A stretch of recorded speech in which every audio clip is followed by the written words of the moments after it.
I invite Chlöe Swarbrick to withdraw and apologise for an offensive comment made in the House yesterday. I won't be doing that, Mr. Speaker. Then the member will leave the House.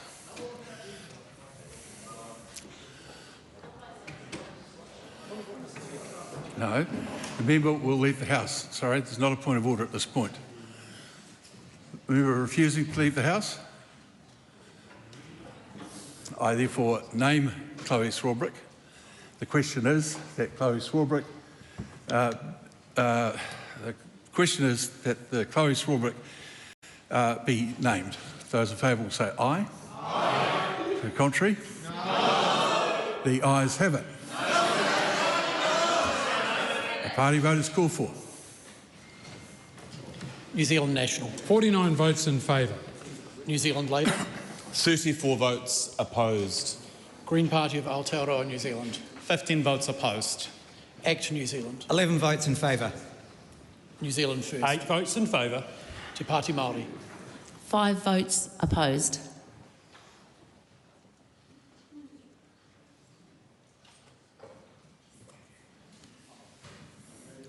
The ayes are 68, the 54, the noes are 54. The motion is agreed. The member will leave the House.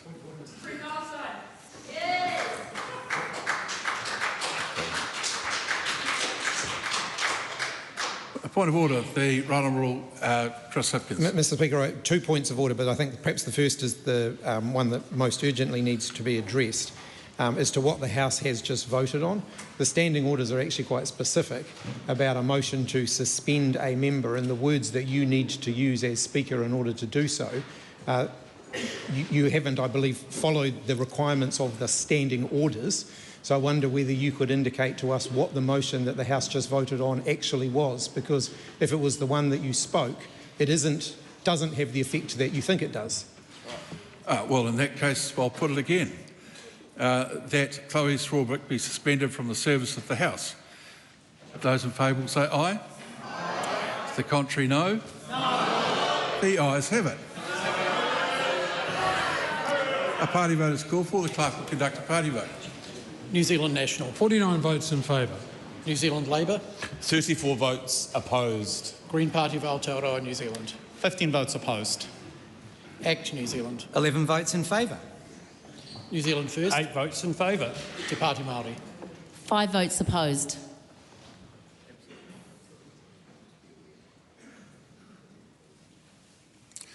The ayes are 68, the noes are 54. The motion is agreed. My apologies to the House for getting that wrong in the pedantics of the word that are required.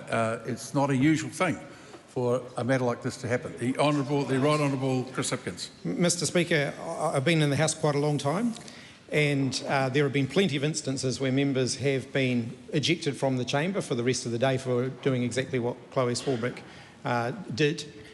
There's not a single instance where a member has been asked to withdraw and apologise the following sitting day and then named for not doing that. There has only been one instance that I can recall where a member was subsequently asked to withdraw a comment.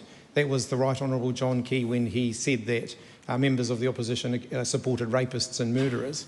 At the time, he received a standing ovation from the National Party. That was a very controversial matter, and it was at least a week later that the Speaker asked him to withdraw and apologise in order to restore order in the House, which had been lost. I think what the naming of a member for something they had done the day before is not something that has ever happened in the House before. I wonder whether you can reflect on what precedent or standing order you're relying on in asking Chlöe Swarbrick to apologise for something the day before, because I did check the Speaker's rulings, and Jonathan Hunt back in 2001 specifically ruled that where a member refused to apologise and was ordered to leave the chamber by the Speaker, the matter is at an end at that point. So that has been the established practice of the House since 2001, and I wonder if you could indicate why that has changed.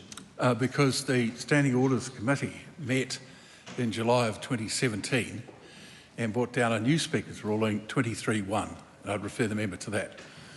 Point of order.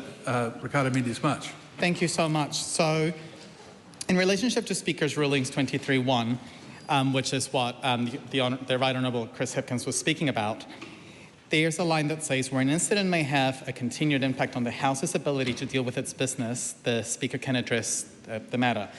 Is it your view that this meets that threshold? If that's how the member wants to take it. But if you think about the comment that was made, 68 members of this House were accused of being spineless. There has never been a time when personal insults like that delivered inside a speech were accepted by this House, and I'm not about to start accepting it. Point of order, the Right Honourable Winston Peters. Mr. Speaker, I've been in this House when a Prime Minister accused the opposition of getting some guts. It was a serious accusation, nothing happened. And then worse, I heard the C word being accepted as a language that can be used in this House.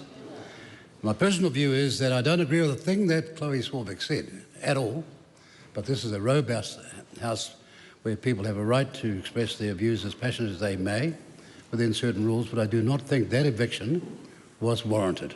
That's my position. Well, let me just respond to that before I take the multitude of points of order that people want to raise. The first is there is considerable efforts being made at the moment across the Parliamentary Service to deal with what might be described as cyberbullying. And essentially what it comes down to is a question of what standard does the House want to set for itself?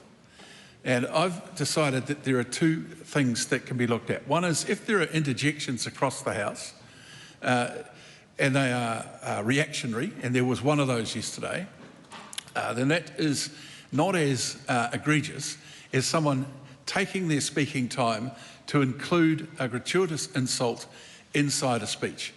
That is, in my opinion, from this point on, while I'm in the chair, unacceptable. I take the point about the member makes about the House being a robust place. It most certainly is. But if members are going to be disrespectful of one another in such a demonstrable way, then how on earth can we be upset about members of the public taking a similar approach to dealing with MPs? Point of order, the Honourable Chair McAnulty.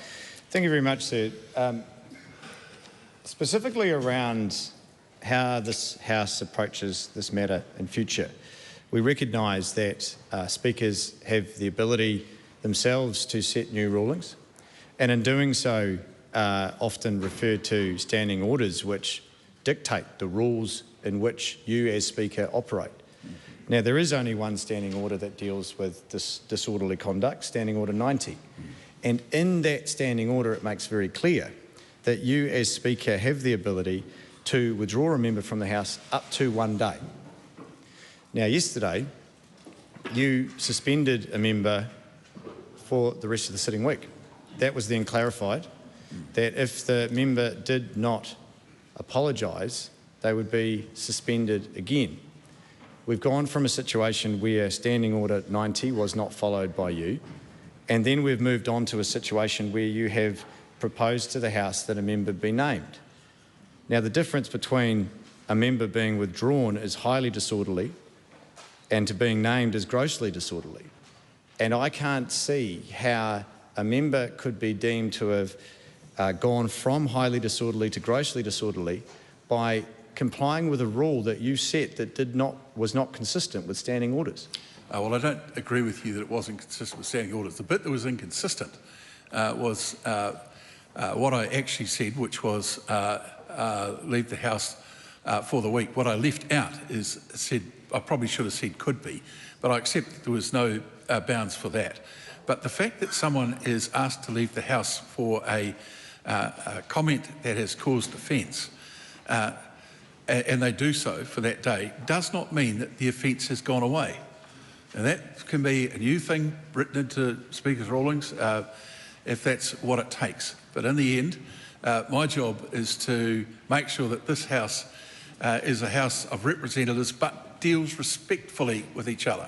And there is a huge difference between the sort of commentary that you get by way of interjection, which should be rare and has become far too frequent, and a comment that is inside a speech delivered deliberately to the House. Well, I'll hear his speech, his commentary to that point. In regards to your reference to Speaker's Rulings 23.1, it does indeed give you as Speaker the ability to approach a matter retrospectively. But what you've just indicated now is that Speaker's Ruling 21.1 is no longer in place. So the Right Honourable Chris Hipkins outlined quite clearly, and this is the only Speaker's ruling in reference to a situation like this, is that once a member left the chamber, the matter is at an end. Now, in that instance that it's referring to, it was around Philida Bunkle, and it was almost exactly the situation that played out yesterday. And now, can you be very clear for the House that your ruling now is in direct contrast to this, and that 21.1, despite being in Speaker's rulings, is no longer relevant? Well, it's interesting. You may point out a contradiction inside Speaker's rulings. That 23.1 was brought down by the Standing Orders Committee, so it was clearly considered. And if there had been a contradiction, I'm sure they would have recognised it at the time. Ricardo Mendes March.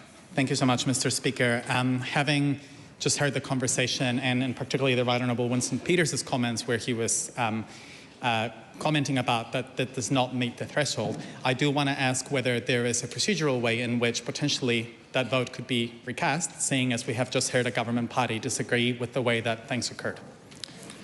I'm not aware of one. Mr. Speaker? No, I didn't put it twice. Your leader made it very clear it hadn't been put. The Right Honourable Chris Hipkins. Mr. Speaker, I was on the Standing Orders Committee when the ruling that you've just relied on was made, and I supported that ruling being made, and I actually do support the underlying, I guess, tone of the ruling that you're trying to make today around the need to increase the tone of some of the language in the House and the broader effect that has on the public tone of debate around politics.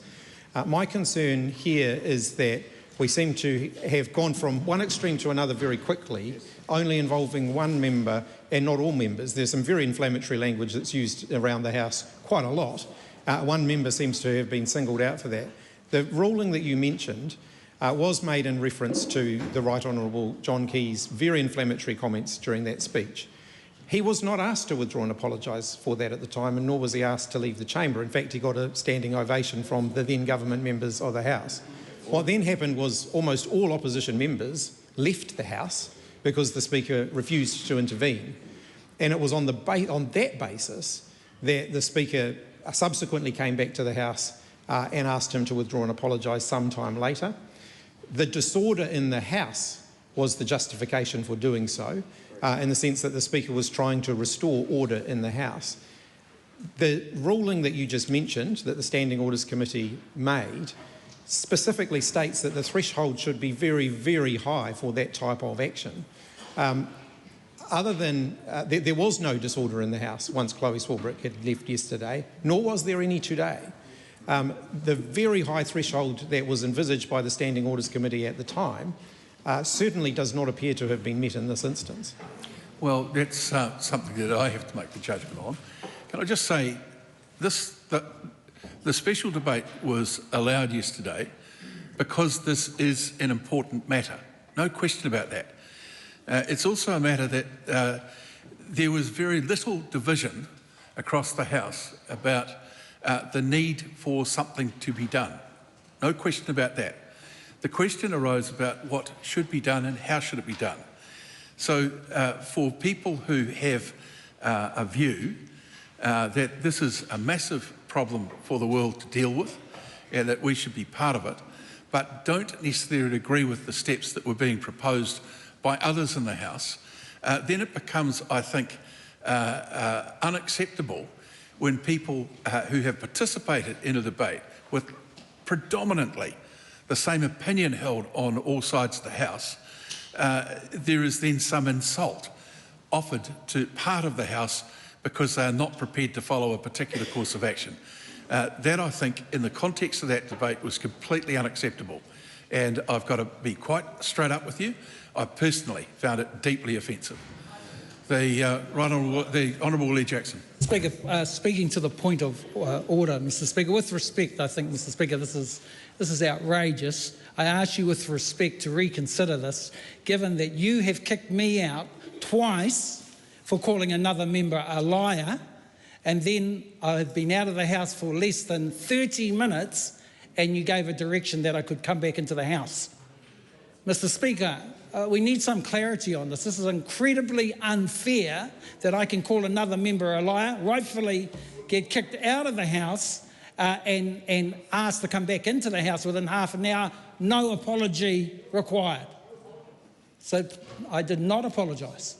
I did not apologise, and I would never apologise. We're not having... Thank you very much. And I'd be happy to repeat what I said again, if you like, Mr. Bishop. Just a minute. But I'd ask you to consider this, Mr. Speaker. No, it's not a laughing matter. No, well, don't exacerbate the crime in hindsight, is all I would say. And there is a point where things change. I'm speaking. No, we'll sit down. There's a point where things change. And I've reached the conclusion that we have so many threats and other stuff being directed at members of Parliament. If we don't change behaviour in here, nothing will change outside. So that is part of my rationale as well. And I made that very clear at the Business Committee yesterday. New point of order. David Seymour. Speaker, I hesitate to prolong this, but I think it's important that when you ruled that the member should leave for the week, she said gladly. She herself has accepted it, and you can't have the theatrics of doing that and then complain about the ruling. Okay, very good. New point of order. No, look, we are going to close this down. This is a new point of order. One more point of order. Debbie Naurua-Paka. Point of order. Your Speaker, I understand the need for you to make a ruling on what you find offensive. As Honourable Winston Peters has alluded to, there were many of us that were offended by the cunt word. But what I do want to be able to assure is that spineless is a word, and it looks like the ruling is a political suppression. And we do need to make sure that what the member was doing was speaking out about human rights. And we do not want to be a House that's making decisions that are suppressing an opinion on the rights of Palestinians. That's what the debate was about. I'm sorry, that's not a point in this discussion. There is no question in the heads of almost everybody in this House that there is a tragedy of humanity taking place in Gaza at the present time. In my opinion, most of the House would agree with that. But then to take it further and say that unless there is agreement over a private member's bill, then members are acting in a spineless fashion, that's not acceptable. I won't accept it.